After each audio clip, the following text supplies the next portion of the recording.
দর্শক, সড়ক ধসে যাওয়ার আরো বিস্তারিত খবর জানাতে গাজীপুর থেকে এই মুহূর্তে আমাদের সাথে সরাসরি যুক্ত হয়েছেন সহকর্মী রফিকুল ইসলাম খান। তার কাছে জানতে চাইব, রফিক, পুরো ঘটনাটির বিস্তারিত জানতে চাই আপনার কাছে।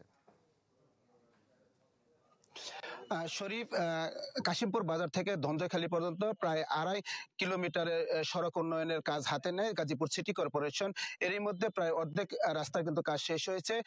দ্বিতীয় প্যাকেজের কাজ, অর্থাৎ আমি যে স্থানতে দাঁড়িয়ে রয়েছি এখান থেকে এর কিছু আগে থেকে প্রায় 100 মিটার আগে থেকে মূলত কাজটি শুরু হয়। শুরু এই যে রাস্তাটি এসে ধসে পড়েছে, এই রাস্তাটি কিন্তু সিটি যে গেল নির্বাচন হলো, জাতীয় সংসদ নির্বাচনের কয়েকদিন আগে রাতের বেলা তাড়াহুড়ো করে এই রাস্তাটির কাজ করা হয়েছে বলে স্থানীয়রা যেটি দাবি করছেন। তো শুরু থেকে যখন এই রাস্তাটির কাজ চলে তখন কিন্তু এলাকাবাসী এই রাস্তার যে নির্মাণমানের সামগ্রী ব্যবহার করা হচ্ছে তার প্রতিবাদ জানিয়েছিলেন। প্রতিবাদ জানানোর কারণেও এই এলাকাবাসীর নামে ঠিকাদারি প্রতিষ্ঠান কিন্তু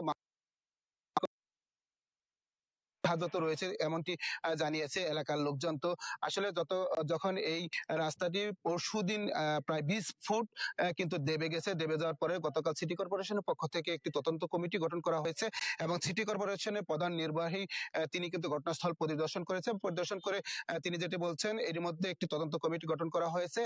তদন্ত কমিটি তারা 7 কার্য দিবসের মধ্যে রিপোর্ট দিবে। তার আগে হলো ঠিকাদারি প্রতিষ্ঠান যে রাস্তাটি দেবে গেছে এই রাস্তাটি আসলে ভালো এবং খোয়া ফেলে ভরাট করে দিবে, যাতে করে স্থানীয়রা আসলে লোকজন এই রাস্তাতে চলাচল করে সেই ব্যবস্থা নিবে। তবে এখন পর্যন্ত কিন্তু আমরা সেই উদ্যোগকে আসলে দেখতে পাচ্ছি না, কেউই এখন পর্যন্ত রাস্তা সংস্কারের জন্য আসেনি। তো এলাকাবাসীর দাবি দ্রুত যেন রাস্তাটি সংস্কার করে তাদের চলাচলের উপযোগী করে দেওয়া হয়। এই ছিল এখান থেকে সর্বশেষ খবর। ধন্যবাদ রফিক, আপনাকে অনেক ধন্যবাদ। দর্শক, গাজীপুর থেকে আমাদের সহকর্মী যোগ দিয়েছিলেন।